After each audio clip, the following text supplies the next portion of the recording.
संत रामपालजी महाराज एक असे महान संत आहेत ज्यांनी आपली सद्भक्ती, तत्वज्ञान, करुणा आणि सेवेच्या बळावर समाजात नवीन आदर्श प्रस्थापित केला आहे। संत रामपालजी महाराज यांच्या मार्गदर्शनाखाली त्यांच्या सर्व आश्रमांमध्ये समाज कल्याणाच्या अद्भुत कार्यांमुळे समाजाला सोनेरी भविष्याची एक नवीन आशा दिसत आहे। संत रामपालजी महाराज यांच्याकडून नामदीक्षा घेतल्यानंतर लाखो लोकांचे असाध्य आजार जसे की कॅन्सर, एड्स इत्यादी ठीक झाले आहेत। संतजी यांच्या ज्ञानाने प्रेरित होऊन त्यांच्या अनुयायांनी लाखो युनिट्स रक्तदान केले आहे। संतजी यांनी लाखो बहिणी मुलींचे हुंडामुक्त विवाह करवले आहेत।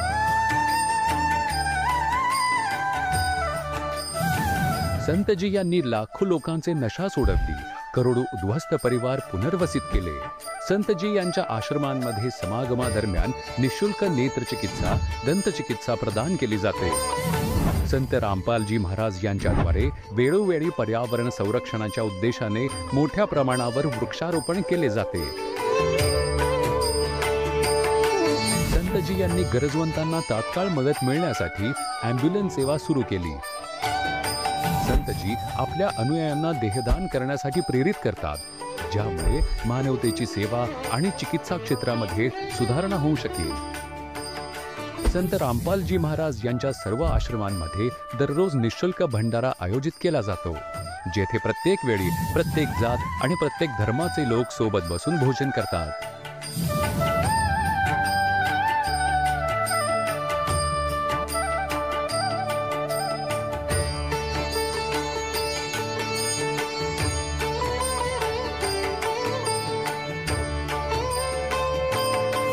संत रामपालजी महाराज यांच्या आश्रमांमध्ये हजारो वयोवृद्धांना सन्मान आणि प्रेमाने जीवन जगण्याची संधी मिळते। त्यांच्या खाण्याची, राहण्याची आणि आरोग्याची पूर्ण जबाबदारी संत रामपालजी महाराज उचलतात। अनाथ मुलांसाठी संत रामपालजी महाराज यांचे सर्व आश्रम कोणत्याही वरदानापेक्षा कमी नाहीत। शिक्षण, संस्कार आणि भविष्यासाठी एक उत्तम संधी प्रदान केली जाते, मग भलेही पूर असो, भूकंप किंवा महामारी। संत रामपालजी महाराज आणि त्यांचे अनुयायी नेहमीच गरजवंतांसाठी सर्वात पुढे उभे राहतात। कोविड महामारी दरम्यान संत रामपालजी महाराज यांच्या आश्रमांमधून करोडो लोकांना भोजन, औषधे आणि जीवनावश्यक सामग्री उपलब्ध करून दिली गेली। मग भले गरिबाची मदत असो किंवा कोणा शोषित व पीडित वर्गाच्या हक्काची आणि सन्मानाची लढाई, संत रामपालजी महाराज यांनी नेहमीच त्यांचा आवाज शासनापर्यंत पोहोचवला आहे। त्यांना सुयोग्य न्याय मिळवून देण्यासाठी महत्त्वाची भूमिका त्यांनी पार पाडली आहे। समाजात आध्यात्मिक आणि सामाजिक मूल्यांच्या संदर्भात जागरूकता आणण्यासाठी संत रामपालजी महाराज पावलोपावली मानवतेचे सच्चे सेवक सिद्ध झाले आहेत। संत रामपालजी महाराज यांचे जीवन आपल्याला शिकवण देते की सच्ची सेवा तीच आहे जी निस्वार्थ भावाने केली जाते। चला आपण देखील या महान सेवेच्या कार्यामध्ये या महान संतासोबत जुडूया आणि संत रामपालजी महाराज यांच्याकडून नामदीक्षा घेऊन आपले जीवन धन्य करवून घेऊया।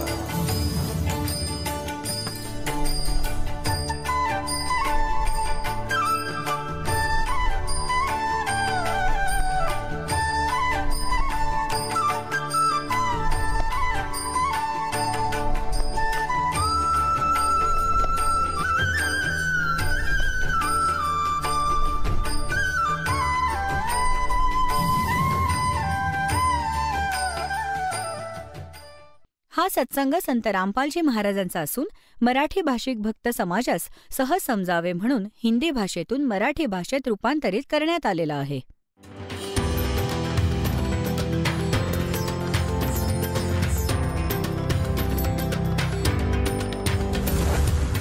और ज्ञान सब ज्ञान डी कबीर ज्ञान सो ज्ञान, और जैसे घोड़ा तोब कायम करता चले मैदान। जगद्गुरु तत्वदर्शी संत रामपालजी महाराजांचे अमृत वचन सर्व पवित्र धर्मांच्या व पवित्र शास्त्रांच्या आधारावर। नमस्कार प्रेक्षक हो, कधी कधी आपण जीवनभर श्रद्धेने भक्ती करतो, गणपतीची प्राणप्रतिष्ठा करतो, नवरात्र उपवास करतो, कुलदेवतांची उपासना करतो, गुरु स्वीकारतो. परंतु जेव्हा आयुष्य अडचणींनी व्यापलं जातं, संकट वाढतात आणि दुःख कमी होण्याचं नाव घेत नाही, तेव्हा प्रश्न पडतो, खरंच आपण योग्य भक्ती करतो आहोत का? नाशिक येथील संगीता मनोज पावसे यांचंही असंच झालं. त्या शिवणकाम करतात आणि भक्ती मार्गात त्या लहानपणापासून होत्या. गणपतीची प्रचंड भक्ती, 10 दिवस स्थापना, निरंकारी पंथाचे कार्यक्रम, नवरात्रीचे उपवास, श्रावणातील व्रत, वर्षानुवर्षे त्यांनी या सगळ्या साधना प्रामाणिकपणे केल्या. पण मग एक घटना घडली. तिच्या नवऱ्याचा भयानक अपघात झाला. एवढी भक्ती करूनही जीवनात दुःख का वाढत होतं? सुख आणि शांती का मिळत नव्हती? या सगळ्या भक्तीचा काही उपयोगच नव्हता का? तिच्या हाती आलं संत रामपालजी महाराज यांचे ज्ञानगंगा पुस्तक आणि त्या पुस्तकाने तिचं आयुष्यच बदलून टाकलं. त्या पुस्तकात असं काय होतं ज्यामुळे तिला जाणवलं की तिची भक्ती अपूर्ण होती? आणि जेव्हा तिने संत रामपालजी महाराज यांची दीक्षा घेतली तेव्हा तिच्या जीवनात कोणते मोठे बदल झाले? चला तर मग ऐकूया त्यांच्याच शब्दात. नमस्कार. सतसाहेब. आपलं नाव? संगीता मनोज पावसे. आपण कुठून आलात? मी दिंडोरी रोड, म्हसरूळ, नाशिक. आपला व्यवसाय काय आहे? मी मशीन काम करते. संत रामपालजी महाराजांची गुरुदीक्षा आपण कधी घेतली? संत रामपालजी महाराजांची दीक्षा मी 2004मध्ये घेतली. संत रामपालजी महाराजांची गुरुदीक्षा घेण्याअगोदर आपण व आपला परिवार कोणती भक्ती साधना करत होतात? संत रामपालजी महाराजांची दीक्षा घेण्याअगोदर सर्व देवी देवतांची पूजा करत होतो. गणपतीची पण पूजा करत होतो. गणपतीवर माझा फार विश्वास होता. मी गणपतीला खूप पूजायची. त्यांना 10 दिवस बसवायचो आम्ही घरात आणून. 10 दिवस त्यांची आम्ही खूप सेवा पण करायचो आणि त्यांचं 10 दिवसानंतर विसर्जन पण करायचो. आणि इतकी देवी देवतांची पूजा करत होतो. जसं आमचे कुलदेवता, त्यांची पण आम्ही फार भक्ती करत होतो. जसं तुम्ही सांगत आहात की महाराष्ट्रामध्ये जी प्रचलित पारंपरिक भक्ती साधना आहे, देवी देवतांची पूजा करणे, आराधना करणे, गणेशोत्सव साजरा करणे, या साधना आपण करत होतात. मला विचारायचं की आपण अन्य काही गुरु धारण केला होता का? हो, आम्ही निरंकारी महाराज यांना गुरु केलेलं होतं. त्यांची पण आम्ही खूप भक्ती करत होतो. त्यांचे कार्यक्रम जिथे पण असेल तिथे आम्ही जात होतो. दिल्लीला, मुंबईला, जिथे पण त्यांचे कार्यक्रम असेल तिथे जात होतो आम्ही आणि त्यांची खूप साधना करत होतो. त्या साधनेमध्ये असं काही घडलं, माझ्या घरचे जे आहेत माझे पतिदेव, त्यांचा ॲक्सिडेंट झाला. भक्ती करता करता खूप मोठा हा जो प्रसंग घडला आमच्यासोबत. त्यामुळे मग आम्ही नंतर असा विचार करायला लागलो की बा एवढी आम्ही भक्ती करतो आहे, गुरु पण केले, आम्ही देवीदेवतांची पूजा इतकी करतो, गणपतीवर तो माझा इतका विश्वास होता का बस. तरी पण सर्व हे करून पण आम्हाला इतका त्रास, म्हणजे आज आमच्या नवऱ्याचा माझा ॲक्सिडेंट झाल्याच्या नंतर मला खूप विचार पडला का बा आम्ही एवढं भक्ती करून जर असं होत असेल तर भक्ती कशासाठी करायची, हा माझ्या मनामध्ये खूप विचार यायचा. पण तरी पण मग असं सगळे म्हणायचे का कर्म आपले आहे ते आपल्याला भोगावेच लागेल. त्यामुळे मग आम्ही ती भक्ती करतच राहिलो. आणि नवरात्राचे पण उपवास करायचे, श्रावण महिन्यातले उपवास करायचे. आम्ही या सर्व उपवास म्हणजे न काही खाता उपवास करायचो का जेणेकरून बा आम्हाला सुखशांती लाभ मिळावा, आमचं घरामध्ये सुखशांती मिळावी आणि आमचं घर व्यवस्थित चालावं, ह्यासाठी आम्ही खूप प्रयत्न करायचो. जसं तुम्ही सांगत आहात की आपण निरंकारी पंथाची सुद्धा साधना केली, त्यानंतर नवरात्र उत्सव साजरा करत होतात, व्रतवैकल्य करत होतात. मग संत रामपालजी महाराजांच्या मार्गाबद्दल आपल्याला कसं कळालं आणि त्यांच्या मार्गात येण्याची आपल्याला का गरज भासली? संत रामपालजी महाराजांचे शिष्य भेटल्याच्या नंतर त्यांनी आम्हाला ज्ञानगंगा पुस्तक दिल्याच्या नंतर आम्ही ते पुस्तक बऱ्याच दिवस वाचलं, 2-3 महिने वाचलं. सत्संग बघितल्याच्या नंतर बऱ्याच वेळेस आम्ही हा विचार करायचो का गुरुजी असं म्हणजे संत रामपालजी महाराज असं सांगतात, वेद वगैरे सर्व दाखवतात, सगळे हुगडून दाखवतात पुस्तकं. मग त्यामध्ये जर एवढं जर सच्चाई आहे तर आपण हे काय करतोय हे आम्ही विचार करायचो. आम्ही दोघं जण असे ह्या गोष्टीवर विचार करायचो की बा गुरु हे संत रामपालजी महाराज असं सांगतात ते, आणि आपण तर ही भक्ती करतोय, मग आपण एवढी ही भक्ती करून पण आपल्याला काही लाभ मिळत नाही आहे, आणि वेदानुसार जर आपण भक्ती केली तर आपल्याला भरपूर लाभ मिळेल, असं आम्ही घरामध्ये चर्चा करायचो. चर्चा करता करता आम्हाला एक दिवस असं वाटलं की संत रामपालजी महाराजांची दीक्षा घ्यावी आणि आपलं काहीतरी कल्याण होईल, ह्या विषयावर आमचं मग भरपूर बोलणं झालं. त्यानंतर आम्ही रामपालजी महाराजांची दीक्षा घेतली. मला या ठिकाणी एक विचारायचं आहे की अगोदर आपण पूर्वीपासूनच भक्तिमार्गात होतात आणि पारंपरिक भक्तिसाधना आपण करतच होतात, त्यानंतर आपण निरंकारी पंथाची सुद्धा साधना करत होतात. तर संत रामपालजी महाराजांच्या साधनेमध्ये किंवा शिकवणीमध्ये असं काय ज्ञान आपल्याला कळालं की आपण थेट बाकीच्या ज्या काही विधी आहेत त्या सोडून संत रामपालजी महाराजांच्या शरणात आलात? संत रामपालजी महाराज जे पुस्तकं, जे भगवद्गीता आहे आपली, 6 शास्त्र 18 पुराण, हे जे उघडून दाखवत होते त्यात जी सच्चाई होती ही कोणत्याही आम्हाला आत्तापर्यंत कुठल्याही धर्मगुरूंनी सांगितली नव्हती. आणि त्यांनी न सांगितल्यामुळं आणि यांचं मी अचानक बघितल्यामुळं मला असं वाटायचं का हे सर्व जे आहे हे आपल्या वेदांमधलं सांगतात आहे. त्यावेळेस मग मात्र आमचा विश्वास बसला की बा ही साधना खरी आहे आणि ह्या साधनेवरच आपलं काहीतरी कल्याण होणार आहे. त्यामुळं आम्ही संत रामपालजी महाराजांच्या चरणात जायचा विचार केला. जेव्हा आपण संत रामपालजी महाराजांच्या शरणात आलेत आणि आता आपण संत रामपालजी महाराजांचे शिष्य म्हणून त्यांच्या शिकवणीवर वाटचाल करत आहात, त्यांच्या भक्तिमार्गात आपण लागून आहात, त्यांनी जी शिकवण दिली, त्यांनी जी विधी दिली त्या विधी आपण करत आहात, तर ह्या विधीमुळे आणि ह्या भक्तीमुळे आज आपल्याला व आपल्या परिवाराला काय काय अनुभव आलेत आणि काय काय लाभ आपल्याला संत रामपालजी महाराजांच्या सद्भक्तीमुळे झाले आहेत? आम्हाला ह्या भक्ती मार्गात आल्यावर संत रामपालजी महाराजांकडनं एवढी म्हणजे सांगू शकत नाही इतके अनुभव आलेले आहेत की माझ्या नवऱ्याचा ॲक्सिडेंट झालेला होता. ॲक्सिडेंट झाल्याच्या नंतर आमची इतकी परिस्थिती खराब झाली होती की आमच्याकडे 1 रुपया पण नव्हता, आणि त्या परिस्थितीमधून आम्ही कसे गेलो काय गेलो हे आम्हालाच माहिती. आणि त्यांचा ॲक्सिडेंट झाला आणि परमात्मा संत रामपालजी भेटले आम्हाला, तेव्हा आमचे घरचे जे आहेत ते 8च दिवसात चालायला लागले. त्यांनी पण असं हे वाटलं की बाप रे, म्हणे मी इतकी देवी देवतांची पूजा करूनही माझं काही होत नव्हतं चांगलं, आणि आज मी चालायला लागलो. संत रामपालजी महाराजांच्या याच्यात येऊन मी आज चालायला लागलो. खूप मोठा लाभ झाला हा आम्हाला. आणि अजून एक सांगायचं म्हणजे माझी लहान मुलगी आहे, ती 12-13 वर्षाचीच होती. तिच्या पोटात खूप दुखायचं. आम्ही इतके दवाखाने केले, इतकं काही केलं, प्रत्येक दवाखाना फिरलो, तिची सर्व टेस्ट पण केली, तरीही तिला कुठेही फरक पडत नव्हता. मग आम्ही संत रामपालजी महाराजांना विनंती केली का बा आमच्या मुलीला असं होत आहे. तर संत रामपालजी महाराजांनी सांगितले का तुमची मुलगी नीट होईल. त्याच वेळेस आमची मुलगी चांगली झाली, व्यवस्थित झाली. हा लाभ आम्हाला भेटला. या व्यतिरिक्त आणखीन काय आपल्याला अनुभव किंवा लाभ प्राप्त झालेत का? असे छोटे मोठे खूप लाभ झाले. एकदा आम्ही असंच गाडीवर 5 सीटं चाललेलो होतो. त्यावेळेस आमची परिस्थिती खूप नाजूक होती. आम्ही 5 सीटं एकाच गाडीवर चाललो. मागून इतक्या जोरात गाडी आली का तिने मला टक्कर मारली. माझ्या डोक्याला त्याचं जे हेल्मेट होतं ते लागलं. हेल्मेट लागलं आणि तोच पडला. आम्हाला धक्का लागूनसुद्धा आम्ही खाली पडलो नाही. आणि जी व्यक्तीने आम्हाला जो धक्का दिला तोच खाली पडला. तर सगळे गोळा होऊन आले तिथे का आम्हाला काही लागलं का असं विचारण्यासाठी. तर आम्हाला तर काहीच लागलं नव्हतं. आम्ही सगळे सेफमध्ये होतो. आम्हाला 5ही जणांना कुठलंच काही लागलं नाही. आणि ज्या व्यक्तीने आम्हाला म्हणजे पाठीमागून जो आला त्याला तोच खाली पडलेला होता. इतका मोठा लाभ मिळाला आहे आम्हाला. अजून एक लाभ असा झाला की माझी मुलगी बेशुद्ध अवस्थेत होती.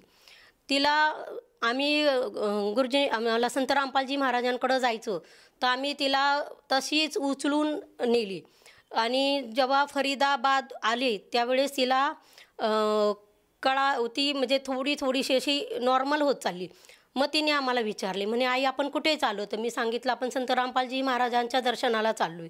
ती खटकनी उठून बसली. इतकी म्हणजे बेशुद्ध अवस्थेत तिथली मुलगी जेव्हा संत रामपालजी महाराजांचं नाव घेतो आहे आम्ही, तर ती इतकं खटकनी उठून बसली. तर तो एक इतका मोठा लाभ झाला आम्हाला का बस. मला अजून एक सांगावं असं वाटतं आहे की मला सर्दीचा इतका त्रास होता की मी म्हणजे जर गोळी घेतली नाही तर माझ्या नाकातून इतकं पाणी यायचं का विचारू नका. मला कस्टमरशी जर बोलायचं ठरलं तर मला इतकी भीती वाटायची का आता कस्टमर येणार आणि मी त्यांच्याशी कशी बोलणार. मला इतका त्रास होता सर्दीचा. जसं संत रामपालजी महाराजांचं मी नाम घेतलं तसं माझा हा सर्दीचा त्रास पूर्णपणे गेलेला आहे. हा एक मोठा लाभ आहे माझावाला. जसं तुम्ही सांगत आहात की संत रामपालजी महाराजांच्या सद्भक्तीमुळे आपल्याला व आपल्या परिवाराला बरेचसे लाभ प्राप्त झालेत आणि आज आपण सुखी आणि समाधानी असं आयुष्य संत रामपालजी महाराजांच्या छत्रछायेखाली घालवत आहात. तर मला हे विचारायचं की आपल्या ह्या अनुभवातून आपल्यासारखे जे अन्य काही दुःखी पुण्यात्मा आहे जे परमेश्वर प्राप्तीसाठी भटकत आहेत आणि कुठे ना कुठे त्यांना आशेचा किरण असा मिळत नाही आहे, त्या सर्वांसाठी तुम्ही आपल्या अनुभवातून काय संदेश द्याल? मी तर हीच विनंती करणार का संत रामपालजी महाराजांच्या चरणात या आणि जे मला सुख मिळाले आहे, जे मला खूप लाभ मिळाले आहेत ते तुम्हालाही मिळावं अशी मला परमेश्वराच्या चरणी मी विनंती करते का आज मला जो फरक पडला आहे तो तुम्हालाही पडेल आणि तुम्ही संत रामपालजी महाराजांच्या चरणात या. जसं तुम्ही सांगत आहात की जर साधकाला खऱ्या अर्थाने लाभ पाहिजे असेल आणि आपल्या दुःखातून जर मुक्ती हवी असेल तर एकमेव मार्ग म्हणजे संत रामपालजी महाराजांची गुरुदीक्षा आणि त्यांची सद्भक्ती. आपल्या या बोलण्यावर जर एखाद्याला विश्वास बसत असेल आणि त्यालासुद्धा मोक्षाचा मार्ग पाहिजे असेल आणि खरी भक्ती पाहिजे असेल आणि त्याचं जर असं वाटत असेल त्याला की आपण संत रामपालजी महाराजांचे शिष्य बनायला काही हरकत नाही, तर ती व्यक्ती संत रामपालजी महाराजांची गुरुदीक्षा कशी घेऊ शकेल? संत रामपालजी महाराजांचे विविध चॅनलवरती सत्संग येतो. तो सत्संग च्या खाली एक पट्टी येते, त्या पट्टीमध्ये मोबाईल नंबर येतो. तो नंबर जर डायल केला तर जवळपास जे नामदान केंद्र आहे त्यांना तिथे नामदीक्षा भेटू शकते. जसं तुम्ही सांगत आहात की संत रामपालजी महाराजांचे विविध चॅनलवर सत्संग प्रसारित होत असतात आणि सत्संग प्रसारित होत असताना टी व्हीच्या स्क्रीनवर काही मोबाईल नंबर हे फ्लॅश होत असतात आणि त्या नंबरवर जर साधकाने संपर्क साधला तर त्याला अगदी जवळच्या जिल्ह्यामध्ये जे काही नजदीकी संत रामपालजी महाराजांचं नामदान केंद्र आहे तिथला पत्ता मिळतो आणि तेथे जाऊन तो साधक संत रामपालजी महाराजांची दीक्षा घेऊ शकतो. मला हे विचारायचं आहे की या नामदीक्षेसाठी त्या साधकाला किती पैसे मोजावे लागतात? ह्या नामदीक्षेसाठी 1 रुपयाही मोजावे लागत नाही. गुरुजींकडनं सर्व निःशुल्क सुविधा आहेत. 1 रुपयाही द्यावा लागत नाही. पुस्तक, नाम जपाचं कार्ड आणि चरणामृत हे सर्व निःशुल्क मिळतं. धन्यवाद. सतसाहेब. प्रेक्षक हो, आत्ताच आपण ऐकले संत रामपालजी महाराज यांच्याकडून दीक्षा प्राप्त करून सुखी झालेल्या अनुयायाचे अनुभव. आता पहा जगद्गुरु तत्वदर्शी संत रामपालजी महाराज यांचे मंगल प्रवचन. आपलं ध्येय पूर्ण न करता, अभ्यास न करता सिनेमा बघतो, गेम्स खेळतो, बाहेर बकवास करतो, तर मग काय होईल? तो आपल्या जीवनाचा नाश करतोय. तो आपल्या ध्येयापासून भरकटलाय आणि मग काय बनेल? तो मजूर बनेल आणि कुठे माती उचलेल, रिक्षा चालवेल, हमाली करेल. ज्या हेतूने तो शाळेत गेला होता त्यापासून चुकला तो फायदा नाही करून घेऊ शकला. ठीक अशाच प्रकारे आपल्या ज्यांनाही मानव शरीर प्राप्त आहे, मग तो रिक्षा चालक आहे वा कोणी मजूर आहे वा कोणी धनिक व्यक्ती जी अधिकारी कर्मचारी आहे वा कोणी मंत्री, पंतप्रधान, मुख्यमंत्री, राष्ट्रपती असो, हे सर्व स्टुडंट आहेत आणि जर हे भक्ती साधना करत नसतील तर आपल्या ध्येयापासून भरकटलेत. आई वडिलांपासून मिळालेल्या धनाचा ते दुरुपयोग करतायत. आपले माता पिता कोण आहेत? कबीर भगवान. त्यांनी आपल्याला ही पुंजी देऊन तुम्हाला फ्री करून ठेवलं आहे. जसं मुलाला आई वडील 15-16 वर्षांपर्यंत पूर्ण फ्री करून देतात, चांगले कपडे देतात, छान जेवण देतात, काही काम सांगत नाहीत, पैसे पण खूप खर्च करतात की कोणत्याही प्रकारे आपला उद्धार करो, आपलं शिक्षण पूर्ण करो. तर पुण्यात्म्यानो, परमात्म्याने तुम्हाला ते धन देऊन इथे एक विशेष ड्रेस घालून ठेवला आहे. त्यात विशेष सुविधा आहेत ज्यामुळे तुम्ही भक्ती करू शकाल. मुलांना अशासाठी सोयी दिल्या जातात विद्यार्थ्यांना की ह्या सोयींना प्राप्त करूनच ते आपला अभ्यास करू शकतील, तेव्हाच सफल होऊ शकतो.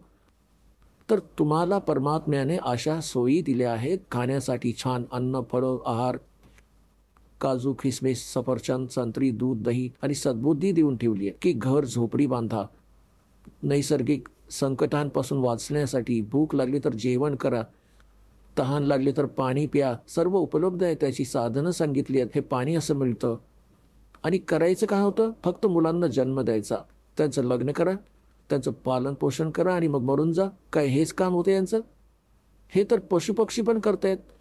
याच्या जोडीने एक अनिवार्य काम होतं, जे आम्हाला माहीत असूनही आम्ही ते नाही केलं. कारण संत साधुजन जेवढे आहेत ते सांगतात, समजावतात, पण मात्र त्यांच्या वचनात शक्ती नाही आहे, त्यांच्याकडे ती पॉवर नाही आहे, त्यांच्याकडे ती भक्ती मंत्र नाही जो प्राप्त करून प्राणी मग पुढे त्या मार्गावर चालू शकेल. ह्या कारणाने माणूस आता नास्तिकतेकडे वाटचाल करतोय. तर मनुष्य जीवन तुम्हाला प्राप्त झालं, त्याचा उपयोग न करण्याने, भक्ती न करण्याने मग काय होईल? नरसेती तू पशुआ की जय गद्दा बैल बुनाई, ये 56 भोग कहा मन भोरे, कहीं कुरडी चरणे जाई. पुण्यात्म्यांनो, जोपर्यंत आपण सत्संग ऐकत नाही तोपर्यंत आपल्यावर या काळाच्या मायारूपी भानगेची मोठी नशा असते. कबीर साहेब म्हणतात, कबीर ये माया अटपटी, सब गट आण अड़ी, और किस किस न समजाऊं या कुआं भांग पड़ी. ज्या संसारात आपण राहतोय इथे प्रत्येक व्यक्तीचा एकच विचार आहे आणि एकसारखीच त्याची गाईडलाईन असते. आपल्या मुलांना की बाबांना, आपलं मुलांना शिक्षणासाठी पाठवतात तरी पण उद्देश हाच सांगतात की तुझा रोजगार ठीक होईल. म्हणजे जे पण ट्रेनिंग आपल्याला मिळत असतं, रोजी रोटी आणि कपडा व बंगला हे बनवण्याचंच मिळतं. तर त्या समाजात राहून तुम्ही तुमचं ध्येय विसरून गेला आहात. सत्संगात येण्याने काही वेळी तुम्हाला भगवान देतो. निश्चिंत होऊन सत्संग ऐकता, बहीण भावांना भेटता, त्यांच्याकडूनही तुम्हाला मग हळूहळू हे ज्ञान ऐकायला मिळतं. मग तुमची आवड निर्माण होते. तर परमात्मा काय सांगतात की तुम्हाला मनुष्य जीवन मिळाले, तुम्हाला किती सोयी मिळाल्या आहेत. जेव्हा भूक लागते जेवून घेता, तहान लागते पाणी पिऊन घेता, ऊन थंडीपासून बचावासाठी घरं बनवली. हे असंही घरांची आवश्यकता आम्हाला इतकी असायला हवी होती की गरजेपेक्षा जास्त नाही बनली पाहिजे. हे आम्हाला भक्ती बाधक आहे. जे भक्ती करू इच्छितात, मोक्ष मिळवू इच्छितात, त्यांनी हे सर्व नियम फॉलो केले पाहिजेत जे सांगितले जातात, कारण ते भक्तीमध्ये बाधा आणतात. आणि जे भक्ती बाधक आहे तुम्ही त्यालाही बरोबर घेऊन चाललात तर मग तुम्ही असं करताय जसं एखाद्या पशुच्या गळ्यात एक लोढणं बांधून दिले, असं मोठं दोरीने बांधून. आता तो चालू नाही शकत त्या स्पीडने ज्याने चालायला हवं. चालायला खूप वेळ लागतो. तर तुम्ही ह्या मर्यादांचं पालन नाही केलं आणि भक्तिरूपी मार्गावर चालण्याचा प्रयत्न केला तर तुम्ही सफल नाही होऊ शकत.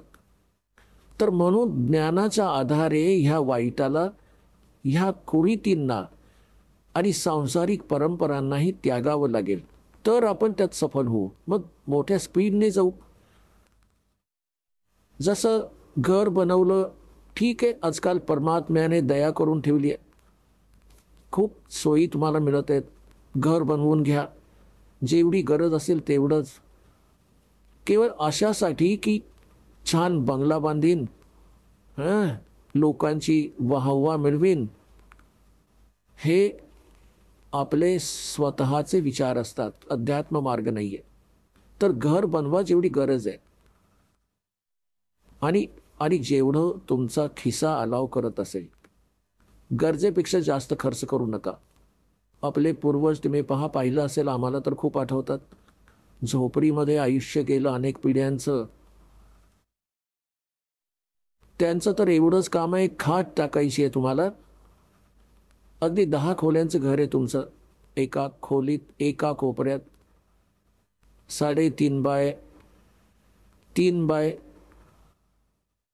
7 फुटांची हवी आहे तुम्हाला. जास्तीत जास्त एवढी पर्याप्त आहे.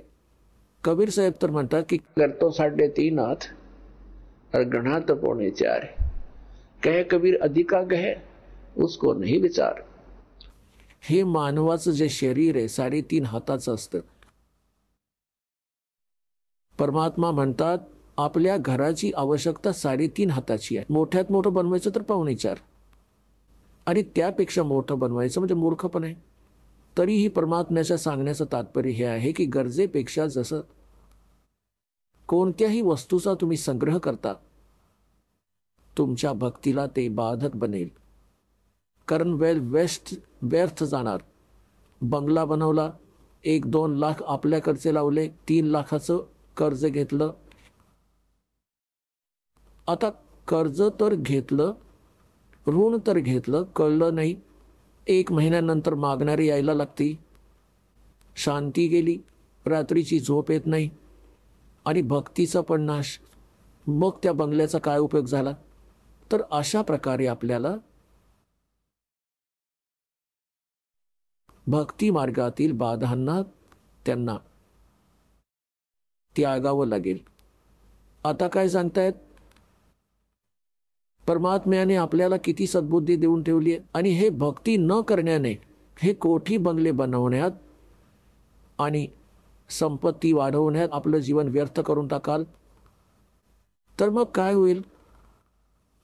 नर से ती तू पशुआ कीजिए, नरापासून तू पशु बनशील.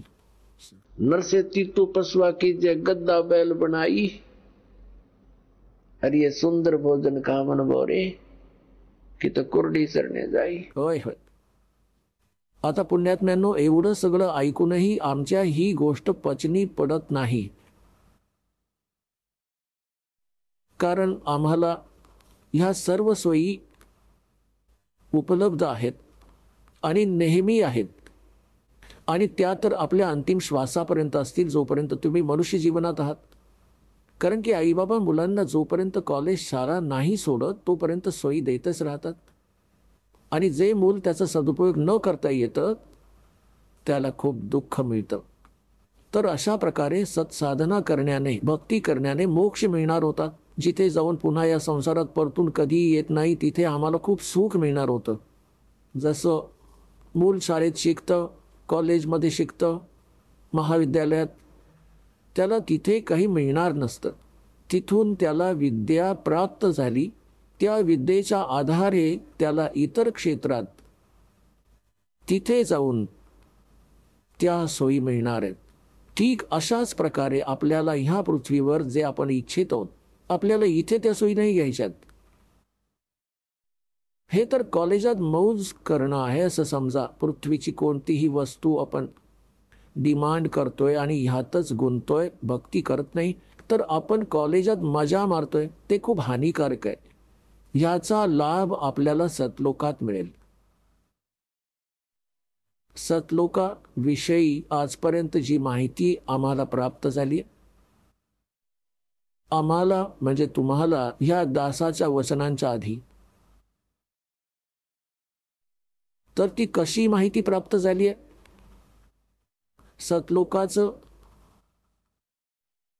एक विशेष कॉन्ट्रॅक्ट घेऊन ठेवलंय कोणी? राधास्वामी पंथवाल्यांनी आणि धन सद्गुरू सच्चा सौदा शिरसा आणि जगमालवाली वाल्यांनी. आणि यांना सतलोकाचं कख सुद्धा माहिती नाहीये. ना भक्ती मार्ग ठीक आहे ह्यांचा, ना सतलोकाची सत्पुरुषांची माहिती. मग सांगा कुठे घेऊन जातील प्राण्यांना? मग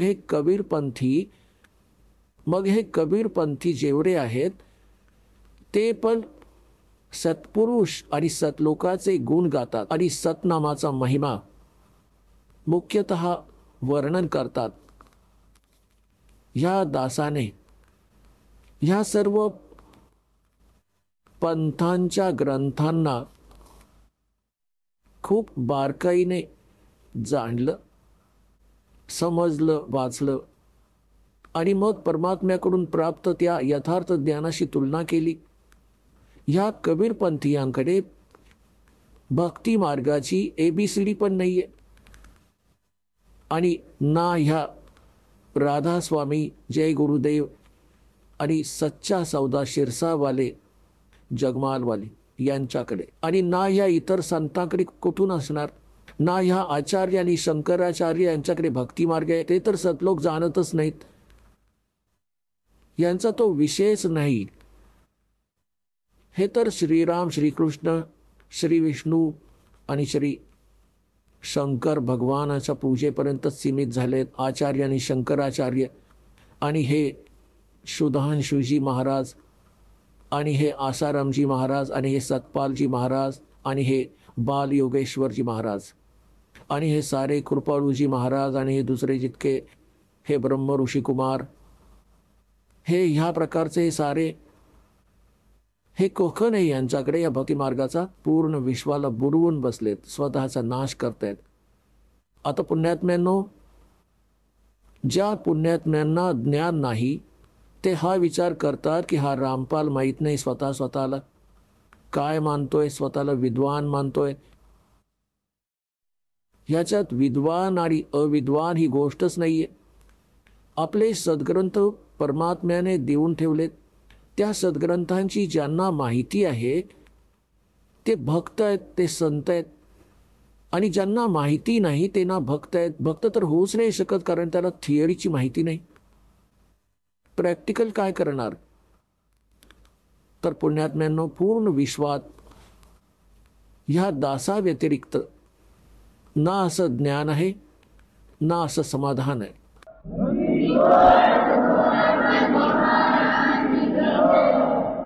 हे वचन पहिल्यांदा जो ऐकतो त्याला ते खटकतं, पण वेळ येताच ते चांगलेही वाटतील, गोड वाटतील. एकदा परमेश्वर कबीरजींनी गोरखनाथांशी बोलताना म्हटलं होतं की गोरखनाथ मैं सबन का गुरुआ. परमात्म्याने म्हटलं आहे की मी सगळ्यांचा गुरु आहे, उस्ताद. ह्या अध्यात्म मार्गात तर गोरखनाथजी म्हणू लागले, तुम मेरा वचन मोय लाग गए कड़ुआ. की तुमची गोष्ट मला चांगली नाही वाटत. तुम्ही म्हणता मी सगळ्यांचा गुरु आहे. तर परमात्म्याने म्हटलं की कड़ुआ लगे सो मीठा होई, हमरी बात पतीजे जोई. पतीजे म्हणजे विश्वास होईल. परमात्म्याने म्हटलं तर हे जे कडू लागेल ते गोड होईल. आज आपल्या गळ्याखाली ही गोष्ट उतरली नाही की मी सगळ्यांचा गुरु आहे, मी सद्गुरू आहे. ती वेगळी गोष्ट आहे. पण कड़ुआ लगे सो मीठा होई, हमरी बात पतीजे जोई. विश्वास ठेवा, जे मी सांगतोय त्यावर ते करून बघा, अध्ययन करा, सद्ग्रंथ चेक करा. मग ही गोष्ट तुम्हाला खरी जाणवेल जी या दासाने आत्ता सांगितली होती. तर प्रसंग जो चाललाय तिथेच येऊया. हे जेवढे पण आहेत, विशेषतः राधास्वामी पंथ, जय गुरुदेव पंथ, सच्चा सौदा शिरसा वाले आणि जगमाल वाली आणि हे ठाकूरजी वाले, हे दणोद भिवानी वाले, ही सारी वेगळी बाबरीची झाडं उगवली आहेत. आता पुण्यात्म्यांनो, हे सांगतात की सतलोकात परमात्मा निराकार आहे आणि यांना ना सतलोकाची माहिती, सतलोक काय आहे. म्हणतात तेच सतलोक, तेच सतनाम, तेच सारनाम, तेच सार शब्द आणि तोच सत्पुरुष. तो सतलोकच आहे आणि तो निराकार आहे, चेतन प्रकाश आहे. आणि ह्या सर्व कबीरपंथीयांचा आणि सर्व ह्या राधास्वामींपासून निघालेल्या त्यांच्या शाखांचा, जसं सच्चा सौदा शिरसा आणि जगमालवाली आणि हे ठाकूरजी, जय गुरुदेवजी वाले, यांचं असं मानणं आहे की मोक्ष प्राप्त प्राणी सतलोकात त्या परमात्म्याच्या प्रकाशात असा मिसळून जातो, तो आत्मा जसा थेंब समुद्रात. आणि एक आहे रांजडी गाव जम्मूमध्ये एक नवा संत मिळाला, ज्याचं नाव आहे मधु परमहंस. आणि तो पण कबीरपंथी म्हणवतो. आणि सतलोकाला कसं डिफाईन करतो, सृष्टी रचना सांगताना त्याने काय सांगितलं की आधी परमात्मा गुप्त होते, मग त्यांनी एक शब्द उच्चारला व त्याच्यातून एक अद्भुत प्रकाश निर्माण झाला. त्या प्रकाशाच्या आतमध्ये परमात्मा अमरपुरुष सामावून गेला आणि तो अमरलोक झाला. तो मग अमरलोक बनून गेला. म्हणजे तो परमपुरुष पण, अमरपुरुष पण व अमरलोक पण एक झाले. तो प्रकाशपुंज. आणि मग म्हणतात की त्या प्रकाशाने परमात्म्याला असं उधळलं, स्वतःला असं उधळलं, त्याच्यातून थेंब थेंब तयार झाले, वर गेले आणि उलटे खाली आले. जसे पाण्याचे थेंब वर फेकले, पाण्यात येऊन मिसळतात, पण ते मिसळले नाही, ते कणाकणाने बनले, बिंदू बिंदू बनले, जीव बनले आणि फिरू लागले त्या प्रकाशात. तिथे जाऊन त्याच्यानुसार मोक्ष प्राप्त प्राणी ते हंस बनून जातात आणि ते डॉट बिंदू बनून असे फिरतात जसे मासा पाण्यात त्या प्रकाशात भटकत राहतो. तो म्हणतो की माझ्याकडे जी वस्तू आहे ब्रह्मांडात नाहीये. आता त्याचा सारा झारा घेऊन गाठ बांधली त्याची. आता दाखवतो ती काय आहे त्याच्याकडे ती वस्तू. तर पुण्यात्म्यांनो, परमात्म्याने दया केली आहे आपल्यावर. ह्या दासावर दया केली आहे, ती दिव्य दृष्टी दिली आहे ह्या ज्ञानाला समजण्याची आणि ह्यांच्या अज्ञानाला पारखण्याची. आणि ते तुम्हाला सहज करवून देईल दास. 2 मिनिटात समजून जाल की वास्तव काय आहे. एकतर ह्याचं विधान आहे श्री मधु परमहंस रांजडीवाल्याचं, जम्मूवाल्याचं. एकतर हे झालं की अमर पुरुष व अमरलोक हे एक झाले, तो चेतन प्रकाश झाले. मग असं म्हणतात की सारनाम पण, आदिनाम पण आणि सार शब्द पण, विधेय शब्द पण तो अमर पुरुषच आहे. अमर पुरुष तो बनला अमरलोक आणि तो सारा, सारे काही तो चेतन प्रकाश. त्याला हे अमरलोक पण, सार शब्द पण, सार नाम पण, विधेय नाम पण, आदिनाम तेच, सतनाम पण तेच, अमरलोक पण तोच, सत्पुरुष अमर पुरुष पण तोच आणि सारनाम पण तेच. आलो तिथे जिथून सुरुवात केली होती. हे भगवान, या भोऱ्या आत्म्यांना काय माहीत की महात्माजी पोहोचले असतील, सतलोक बघून येतील, काय खाक बघून येणार. सतलोकामध्ये अशीच सृष्टी आहे, असेच लोक आहेत जिथे पशुपक्षी नाही आहेत, हे किडे कीटक नाही आहेत, जे तिथे सदाबहार वृक्ष आहेत. आणि सदाबहार तिथले काजू, किसमिस, सफरचंद, संत्री आणि फळं, फुलं, फ्रूट्स सारे सदाबहार आहेत. तिथे गेल्यानंतर प्राणी ना वृद्ध होतो ना त्याला मृत्यू येतो. आता पुण्यात्म्यांनो, जर आपण तिथे जाऊन असंच धक्के खायचे आहेत, बिंदू बनून फिरायचं आहे, तर काय मजा आहे. तो कसला आनंद.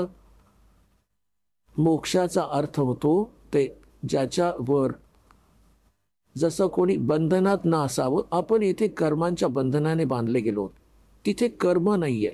निष्कर्मे मोक्ष प्राप्त होतो, काही न करता प्राप्त होतात सर्व सुविधा, त्याला निष्कर्मे मुक्ती मानतात. तर तिथे गेल्यानंतर तुम्ही बघता प्रत्येक व्यक्ती इच्छिते काम थोडंच करू, नाही केलं तर अजूनच छान, सोयी साऱ्या हव्यात. तर हे आम्ही कुठून, हा आभास कुठून झाला. कारण आपण अशा स्थानावर राहत होतो जिथे आपल्याला काम करावंच लागत नव्हतं, सोयी मिळत होत्या, पुढे पडून होत्या. दुसरं कोणी म्हातारं होऊ इच्छित नाही, वृद्धावस्था कधीही आवडत नाही. म्हणजे 80व्या वर्षी पण केस काळे करत असतात, दात कृत्रिम बसवतात, काही थोडंफार सेट, म्हातारं दिसायला नको. हां, आणि मग मृत्यू तर कोणालाच नको असतो. आणि दोन्ही कंपल्सरी. हे तर इथलं युनिव्हर्सल ट्रूथ आहे. हार्ड अँड फास्ट रूल आहे. तर तो वृद्ध पण होणार आणि मृत्यू पण येणार. आणि आपल्याला दोन्ही आवडत नाही आणि दोन्ही कंपल्सरी होणारच या इथे.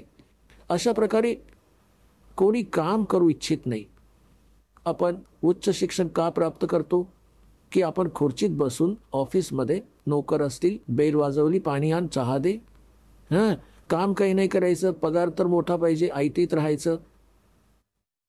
तर ही आपली प्रवृत्ती जी इथे आपण एक नक्कल करतोय, एक रेग ओढतोय त्या सतलोकाच्या त्या सुखाला विसरून, त्याला सोडून. आणि ती तिथेच प्राप्त होऊ शकते. बाबळीच्या झाडावर जर कोणी आंबे शोधतोय, बाभळीच्या वनात जर कोणी आंबे शोधतोय तर त्याच्यासारखा मूर्ख नाही. तर आपण ह्या बाभळीच्या वनात ह्या काळाच्या लोकात ते सुख शोधत आहोत. सतलोकवालं इथल्या स्वर्गात महास्वर्गातही ते सुख नाहीये. तर ह्या गोष्टीची परमात्म्याने आपल्याला आठवण करून दिली आहे. तर प्रसंग चाललाय की सतलोकामध्ये तुम्हाला मनुष्य शरीर मिळेल. तिथे 3 भाग आहेत सतलोकाचे.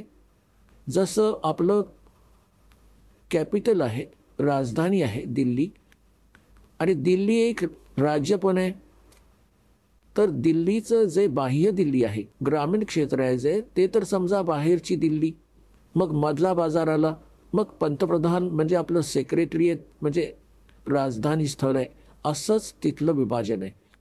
तर बाह्य जे क्षेत्र आहे अगदी बाहेरच्या साईडचा सतलोकाचा, त्याच्यात बाग बगीचे, फळं, झरे, नद्या वाहत आहेत.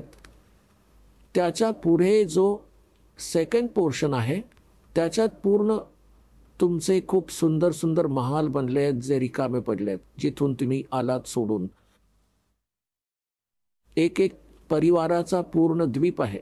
जसं तुम्ही कोणत्याही अधिकारी, कर्मचारी व पैसेवाल्या शेठच्या घराला पाहाल, तो काय बनवतो?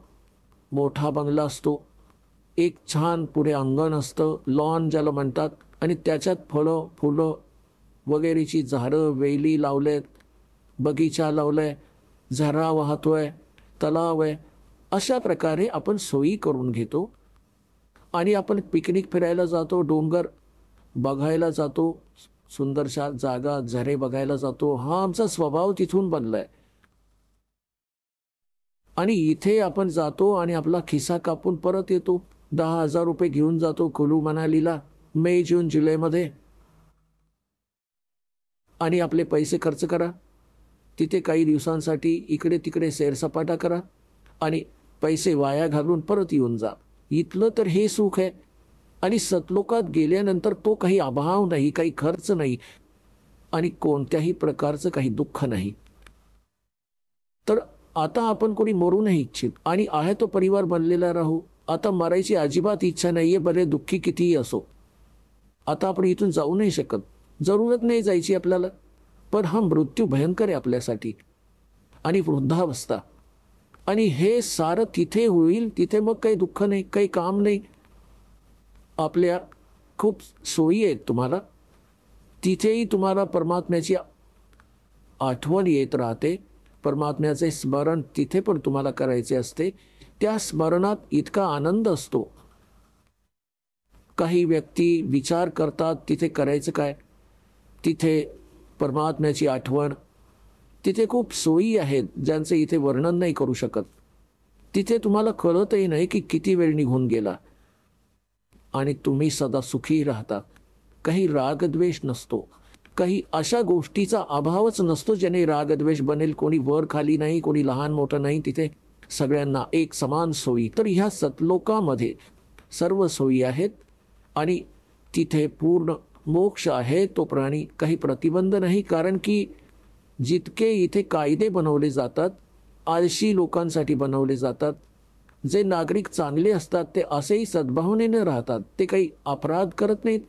तर तिथे सगळे नागरिक चांगले आहेत, त्यांना काही द्वेष नाही, राग नाही. कारण इथून असेच लोक जातील ज्यांचा स्वभाव सुधारेल आणि भक्तीचा धनी होऊन जाईल. तर इथे तुमचा व्यवहार आणि स्वभाव सुधारण्यासाठी प्रॅक्टिकल घेतलं जातं.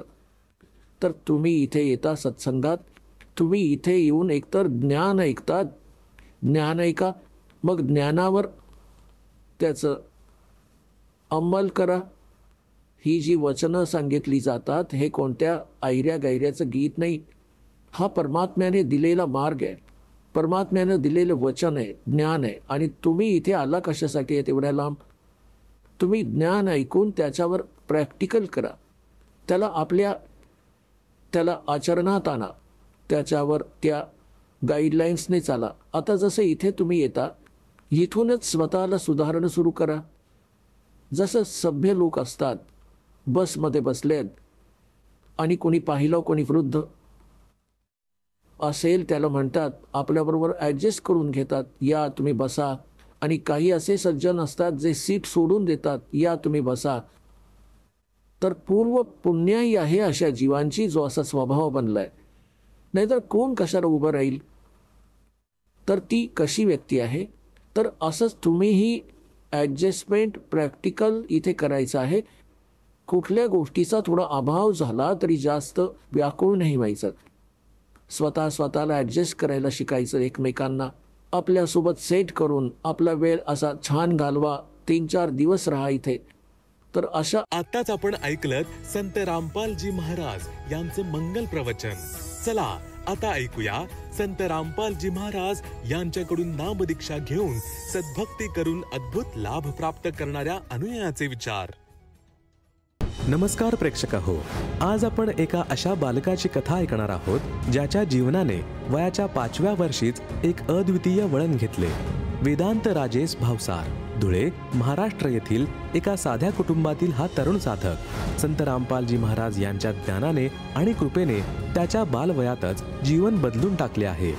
वेदांतने वयाच्या 5व्या वर्षी नामदीक्षा घेतली. त्यावेळी तो परंपरागत साधनांमध्ये मग्न असलेल्या कुटुंबाचा भाग होता. गणपतीची पूजा, देवीची उपासना आणि शिवलिंग निर्मिती या कुटुंबाच्या दैनंदिन भक्तीचे भाग होते. मात्र संत रामपालजी महाराज यांच्या ज्ञानाने त्याला आणि त्याच्या कुटुंबाला एका नव्या दिशेने प्रवास करण्यासाठी प्रेरित केले. वयाच्या लहानशा वयात मूळ व्याधाचा त्रास, दातांच्या समस्यांमुळे होणाऱ्या वेदना आणि मोठ्या बहिणीला आलेल्या पॅरालिसिस सारख्या गंभीर अडचणींवर मात करण्याचा चमत्कार वेदांतने स्वतः अनुभवला. संत रामपालजी महाराज यांच्या चरणामृताने आणि गुरुमंत्राच्या कृपेने हा सगळा त्रास मागे पडला आणि त्यांच्या कुटुंबाला शारीरिक आणि मानसिक शांती प्राप्त झाली. सध्याच्या तरुणाईला चैनीचे आणि भौतिक सुखाचे आकर्षण आहे. मात्र वेदांत याने भक्तीचा मार्ग निवडून दाखवलेला आदर्श आपल्याला विचार करण्यास प्रवृत्त करतो. कसा झाला हा चमत्कार? संत रामपालजी महाराज यांनी त्यांच्या जीवनाला कसं बदलून टाकलं? चला ऐकूया वेदांत राजेश भावसार यांच्या आयुष्याचा हा विलक्षण प्रवास त्यांच्या शब्दात. नमस्कार. सतसाहेब, आपलं नाव? वेदांत राजेश भावसार. आपण कुठून आलात? मी धुळे, महाराष्ट्रावरून आलेलो आहे. आपण कुठल्याही येथेच शिकत आहात? मी 9वीत आता शिकत आहे. संत रामपालजी महाराजांची नामदीक्षा आपण कधी घेतली? मी संत रामपालजी महाराज यांची नामदीक्षा 2013 मध्ये घेतलेली आहे. संत रामपालजी महाराजांची नामदीक्षा घेण्याअगोदर आपण व आपला परिवार कोणती भक्ती साधना करत होतात? जसे की घरामध्ये परंपरागत साधना होत असतात, जसे गणपती बसणं, देवी वगैरे बसणं, ते आम्ही साधना करत होतो. कारण मी जसे संत रामपालजी महाराजांची नामदीक्षा घेतली, मी तेव्हा 5.5 वर्षाचाच होतो. म्हणजे त्याच्या आधीच्या कालावधीत मी जे पण साधना केली ती देवी बसणं वगैरे, गणपती बसणं हीच होती. शिवजींची पूजा करणं. माझे वडील पाऱ्याचे शिवलिंग बनवत असत, तर त्यावेळेस आम्ही ते बनवणं, त्याचे पॉलिश करणं वगैरे हे करत असत. जसं तुम्ही सांगत आहात की आपण जेव्हा वयाच्या 5व्या वर्षापासूनच संत रामपालजी महाराजांची नामदीक्षा घेतली आणि त्यांची सद्भक्ती आपण स्वीकारली आणि त्यांनी सांगितलेले गुरुमंत्र आपण जप केलेत, तर त्या गुरुमंत्रामुळे आपल्याला व आपल्या परिवाराला काय काय लाभ प्राप्त झालेत? पहिला लाभ माझा असा आहे की मला मूळव्याधाचा त्रास होता, की मूळव्याधाचा त्रास खूप मोठ्या मोठ्या लोकांना पण असतो आणि मोठे मोठे लोकही त्याला सहन करू शकत नाही, असा तो त्रास असतो. तो भयंकर रोगसारखा आहे. तर तो मला होता. तर जसे की मी 5.5 वर्षाचाच होतो, एवढ्या लहान वयात मला तो त्रास होता. तेव्हा मी संत रामपालजी महाराजांची नामदीक्षा घेतली होती. तर मी आश्रमात गेलो होतो आणि मी टॉयलेटला गेल्यानंतर मला भयंकर त्रास व्हायला लागला होता. तर त्याच्यानंतर मग मी संत रामपालजी महाराजांशी मनोमन संवाद केला की म्हणजे मी लहानच होतो म्हणून मी फक्त तर त्यांच्याशी बोललो होतो की जर हा माझा जर त्रास बरा केला नाही तर मी तुमच्याशी बोलणार नाही किंवा कट्टी घेऊन घेईल. तर मी तसं त्यांच्याशी बोललो होतो. मी दुसऱ्या दिवशी जेव्हा टॉयलेटला गेलो तेव्हा मला तो त्रास बरा झालेला मला कळाला. मला ब्लड म्हणजे मी गेलो तेव्हा माझं ब्लड पडणं हे निश्चितच होतं. तर ब्लड माझं त्यावेळेस नाही पडलं नाही आणि नाही मला त्रास झाला. तर मी वडिलांना पण सांगितलं आणि वडिलांचा तर दृढ विश्वासच होता संत रामपालजी महाराजांवर. तर त्यांना पण खूप आश्चर्य वाटलं आणि खूप चांगलंही वाटलं. आणि माझा दुसरा लाभ असा झाला की हे जे माझे दातं आहेत, लहानपणी जे 5.5 वर्षाच्या मुलाचे जसे दातं हवेत तसे माझे बिलकुलही नव्हते. माझे एका रबराच्या खिळ्यासारखे माझे दात होते. जर मी काही कडक खाल्लं तर माझे दात असे खाली पडून यायचे आणि मी तिखटही खाऊ शकत नव्हतो आणि मला त्याच्यासाठी कॅल्शियमच्या गोळ्या पण घ्याव्या लागायच्या आणि मी गोडही खाऊ शकत नव्हतो. तर त्याच्यानंतर जेव्हा मी संत रामपालजी महाराजांच्या दर्शनास्थळावर गेलो तेव्हा मी सगळ्या लोकांना बोलताना पाहिलं. ते आपले अनुभव वगैरे संत रामपालजी महाराज यांना सांगत असत आणि संत रामपालजी महाराजांशी मग मी पण बोललो. तर मला तेव्हा मी 5.5 वर्षाचा होतो म्हणून मला एवढी हिंदी जमत नव्हती. तर मी संत रामपालजी महाराजांशी मराठीतच बोललो. तर मी बोललो की संत रामपालजी महाराज, हे माझे जे दात आहेत ते खूप खराब आहेत आणि मला त्याचा खूप त्रासही होतो. मी बरोबर काही खाऊ पण शकत नाही. तर त्यांनी मला उत्तर दिलं की कोई नाही बेटा, ठीक हो जाएगा. तो दिवस आणि आजचा दिवस कोणताही त्रास नाही आहे मला आणि मला कॅल्शियमच्या गोळ्याही नाही घ्यावं लागत आणि मला तिखटही खाल्लेलं चालतं आणि मी गोडही खाऊ शकतो. आणि मला तिसरा लाभ असा झालेला आहे की जी माझी मोठी बहीण आहे ती 9वीत असताना तिने नामदीक्षा घेतलेली आहे. तिला पॅरालिसिसचा अटॅक आलेला होता आणि पॅरालिसिसचा अटॅक हा साधा अटॅक नसतो. तो आल्यानंतर माणूस पूर्णपणे जसा ऊस मशीनमधनं काढल्यानंतर वाकडा होतो तशी माझी बहीणही वाकडी झालेली होती आणि त्यावेळेस ती 9वीत असताना मी 2रीतच होतो. तर मी आणि माझी छोटी बहीण पण खूप घाबरून गेलो की हे असं काय झालेलं आहे. आणि त्यावेळेस ती मम्मीच्या मांडीवरच होती आणि 9:30 ते 10च्या दरम्यानचा हा टाईम होता. त्याच्यानंतर तिला अटॅक आल्यानंतर ती पूर्णपणे वाकडी होऊन गेलेली होती. तिचे जे डोळे होते ते पण वर चालले गेलेले होते. हा जो होठ आहे तो जांभळासारखा गोल होऊन इकडे होऊन गेलेला होता. हे जे जाबड हे पण होतं हे सगळं इकडे होऊन गेलेलं होतं. तर तो खूप भयंकर आणि ही जी दात आहे ते जेलसारखे बंद होऊन गेलेले होते. तर खूप हे होतं. आम्ही सगळे रडायला लागलेलो होतो. माझी आई पण रडायला लागलेली होती. तर पप्पांचा तर संत रामपालजी महाराज यांच्यावर खूप दृढ विश्वास होता. तर संत रामपालजी महाराज यांची दीक्षा घेतल्यानंतर संत रामपालजी महाराज चरणामृतची बॉटल असं म्हणून एक देतात. तर ती चरणामृतची बॉटल आहे हे पप्पांना लगेच स्ट्राईक झालं आणि पप्पांनी लगेच तिजोरीमधून ती बॉटल काढून माझ्या बहिणीच्या तोंडावर टाकणं सुरू केलं आणि जसे ते तोंडावर पडत गेले तसे माझ्या बहिणीचे होठ वगैरे नीट होत गेले. तर आणि माझ्या बहिणीचे तर दात जेलसारखे बंद होते.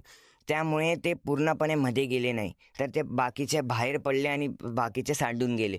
त्यामुळे ती एक बॉटल व्यर्थ गेली. मग नंतर ती अजून माझ्या वडिलांनी 2री बॉटल आणली आणि मग ती पूर्णपणे टाकून माझ्या बहिणीचे सगळे दात वगैरे जे होते ते सगळे नीट झाले आणि माझी बहीण ती पूर्णपणे सरळ झाली. आणि ते झाल्यानंतर तिला 15-20 मिनटात एक उचकी आली आणि त्याच्यानंतर तिचे श्वास परत सुरू झाले आणि ती शांतपणे ती झोपून राहिली. तिला अजूनही म्हणजे ती जागलेली नव्हती. तर रात्रीच्या 2:30 वाजेचा टाईम होता. जेव्हा आम्हाला कोणाला झोप लागत नव्हती तेव्हा माझी बहीण रात्रीच्या 2:30 वाजता ती उठली. तिला ओमेट झाली. ती पूर्ण नीट झालेली आहे. तुम्ही आज तिला पाहू शकतात. तिला काहीच झालेलं नाही. ती आज पण जर कोणी पाहिलं तर तिला म्हणणार नाही की तिला पॅरालिसिसचा अटॅक होता. जसं की मी आज पण लोकांना पाहतो की त्यांचा हात वगैरे वाकडा आहे, त्यांना अजूनही तो बरा झालेला नाही. लाखो रुपये खर्च केले पण त्यांना काही उपयोग झालेला नाही. तर आणि माझ्या बहिणीचे फक्त 2 चरणामृतच्या बॉटल मिळून तिला सगळे ती आज नीट आहे. तिची 9वीच्या नंतर तिने पूर्ण शिक्षण पूर्ण केलेलं आहे. ती आज इंजिनिअरिंगच्या लास्ट इयर तिचं कंप्लीट केलेलं आहे तिने. हा माझ्या बहिणीला सगळ्यात मोठा लाभ झालेला आहे. जसं तुम्ही सांगत आहात की संत रामपालजी महाराजांच्या शरणात आल्यानंतर आपल्याला व आपल्या कुटुंबाला बरेचसे लाभ प्राप्त झालेत. मला असं विचारायचं आहे की आज आपल्याकडे जर आपण बघितलं तर आपण एक बाल्यावस्थेत आहात आणि ह्या कमी वयात आपण संत रामपालजी महाराजांची नामदीक्षा घेतली आणि त्यांची भक्तिविधी आपण करत आहात आणि त्या भक्तिविधीमुळे आपल्याला आपल्या परिवाराला बरेचसे लाभ प्राप्त झालेत. तर ह्या अनुषंगाने आपण आपल्यासारखे जे मित्र, आपले वर्गमित्र आहेत किंवा जे आपले आप्तेष्ट आहेत, जे आपले नातलग आहेत आणि जे श्रोतावर्ग आज आपल्याला बघत आहेत, त्यांना आपण काय संदेश द्याल? त्यांना मी हेच सांगेल की जे पण तुम्हाला जो त्रास आहे तो डॉक्टर तर आपल्याला टेम्पररी सोल्युशन देऊ शकतात, पण ते पूर्ण आपल्याला ते नष्ट करू शकत नाही. तर हे जी कोणाकडे पॉवर आहे ती फक्त परमात्म्याकडेच असते आणि परमात्म्याच्या स्वरूपात आलेले संत रामपालजी महाराज हे त्यांनी करून दाखविले आहे. तर आपण या आणि संत रामपालजी महाराजांची नामदीक्षा ग्रहण करा. जर तुम्हाला नामदीक्षा ग्रहण करायची आहे तर चॅनलच्या खाली एक पट्टी चालत आहे, त्या पट्टीवर नंबर फ्लॅश होता, त्या नंबरवर तुम्ही कॉन्टॅक्ट करा आणि तुम्ही ज्या पण जिल्ह्यातील असाल त्या जिल्ह्यातील तुम्हाला संत रामपालजी महाराजांचे नामदान केंद्र जिथे उपस्थित आहे त्या नामदान केंद्राचा ॲड्रेस दिले जाईल. तुम्हाला तिथे निशुल्क नामदीक्षा प्राप्त होईल. जसं की आज समाजामध्ये आपल्या समवयीन जे मुलं आहेत किंवा मुली आहेत ते भक्तिमार्गापासून वंचित आहेत. त्यांना कुठल्या प्रकारची भक्ती करावी असं वाटत नाही, कुठल्या प्रकारच्या साधू संतांकडे नामदीक्षा घ्यावी असं सुद्धा त्यांना वाटत नाही. या उलट त्यांना चैनीनं जगणं, पार्ट्या करणं, बड्डे सेलिब्रेट करणे, मूवी देखणं, त्याचप्रमाणे नाटक बघणे, सिनेमाला जाणे, TV सिरियल बघणे आणि महागड्या अशा बाईक घेऊन रस्त्यावर सुराट वेगाने चालवणे, ह्यामध्येच त्यांना आनंद मिळतो. परंतु आपण या विपरीत संत रामपालजी महाराजांची भक्ती करत आहात, तर हे कसं काय शक्य आहे? कारण हे संत रामपालजी महाराज यांचे ज्ञानच तसे आहेत की संत रामपालजी महाराजांचे नियम पहिलेच ते सांगतात की कोणत्याच नशिली वस्तूचा आपण सेवन करायचा नाही आहे. आपण जे कुरीती जी आताच्या पिढीमध्ये पसरलेली आहे की जसे की कोणी पण मूवी पाहतं, अश्लीलता करतं, तर याच्यासाठी आपण हे संत रामपालजी महाराजांचे ज्ञान घेणं खूप आवश्यक आहे. कारण जर आजचीच पिढी जर आपली बिघडलेली राहिली किंवा जर वाईट मार्गावर गेलेली राहिली तर पुढची पिढीचं काय होईल हे आपण असा विचार करायला हवा. पिक्चर बघणं, दारू वगैरे पिणं हे तर आपल्याला मना आहे. गीतेमध्ये पण हे लिहिलेलं आहे आणि आपल्या सगळ्या ग्रंथांमध्ये पण लिहिलेलं आहे की आपण असे कोणतेही वाईट कर्म आपल्याला भगवानाने नाही सांगितलेलं आहे. हा माणूस जन्म व्यर्थ गमवण्यासाठी नाही, आपल्याला सद्भक्ती करून परमात्मा प्राप्तीसाठी आहे. जसं तुम्ही सांगत आहात की संत रामपालजी महाराजांचा मार्ग हा एक सतमार्ग आहे आणि तो प्रत्येक मानवाने स्वीकारला पाहिजे. कारण मानव जन्माचा हा हक्क आहे आणि हाच त्याचा कर्तव्य आहे की संत रामपालजी महाराजांकडनं नामदीक्षा घेऊन त्यांनी आपलं जीवन सफल करावं. तर ह्या अनुषंगाने जर एखादा साधक संत रामपालजी महाराजांची नामदीक्षा घेऊ इच्छित असेल तर त्या साधकाला त्या नामदीक्षेसाठी किती पैसे मोजावे लागतील? हा खूप चांगला प्रश्न विचारला सर तुम्ही. आपल्याला जो आपण मोबाईलमध्ये व्यस्त राहतो त्याच्यापेक्षा मोबाईलचा सदुपयोग करण्यासाठी आपण फक्त एकदा यूट्यूबला किंवा कोणत्याही आपण प्लॅटफॉर्म सोशल मीडिया प्लॅटफॉर्मवर आपण फक्त एकदा संत रामपालजी महाराज असं म्हणून सर्च करून बघा, तर तुम्हाला त्यामध्ये दिसेल की आपल्याला मनुष्य जीवन केवळ आणि केवळ फक्त भक्ती साधना करायला मिळालेलं आहे. तर आपल्याला भक्ती साधना करून सतलोक जिथे आपण कधीही वापस येणार नाही अशा स्थानावर जायचं आहे. तर आपल्याला त्याच्यासाठी मोबाईलवर फक्त तुम्ही संत रामपालजी महाराज सर्च करा, त्यांचं ज्ञान समजा आणि सद्भक्ती करून इथून पार व्हा. जो आणि राहिला तुमचा पैसे देण्याचा प्रश्न, तुम्हाला याच्यासाठी निशुल्क नामदीक्षा मिळते. तुम्हाला 1 रुपया त्याच्यासाठी द्यावा लागत नाही. उलट इथून संत रामपालजी महाराजांच्या नामकेंद्रावरून तुम्हाला इथून संत रामपालजी महाराज मंत्र कार्ड वगैरे फोटो वगैरे त्यांचे सगळे निशुल्क देतात आणि हे फक्त परमात्माच करू शकतात. अजून कोणीही आपल्याला तिथे तुम्हाला 500 वगैरे असे रुपये मागतात. तर इथे बिलकुल तसं नाही आहे. तुम्हाला निशुल्क नामदीक्षा इथे मिळणार आहे. धन्यवाद. सच आहे.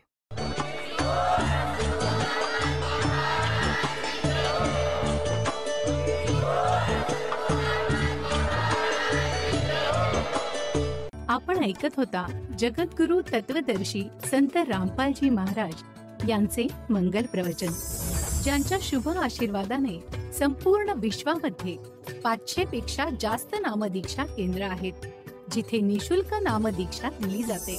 निशुल्क नामदीक्षा प्राप्त करण्यासाठी आणि अधिक माहितीसाठी संपर्क करा 7030303951 7030303952. अद्वितीय आध्यात्मिक ज्ञान वाचण्यासाठी, पाहण्यासाठी आणि ऐकण्यासाठी संत रामपालजी महाराज ॲप अवश्य डाउनलोड करा किंवा आमची वेबसाईट www.jagatgururampalji.org वर विजिट करा. आम्हाला सोशल मीडियावर फॉलो करा. सर्व पवित्र धर्मांच्या पवित्र शास्त्रांवर आधारित प्रमाणित अनमोल पुस्तक ज्ञानगंगा किंवा जगण्याचा मार्ग यापैकी कोणतेही एक पुस्तक निशुल्क मागवण्यासाठी आपण आम्हाला आपले पूर्ण नाव, पूर्ण पत्ता, पिनकोड आणि फोन नंबर सह लिहून 7030303951 किंवा 7030303952 या नंबरवर SMS करू शकता किंवा 7030303950 या नंबरवर व्हॉट्सअप देखील करू शकता.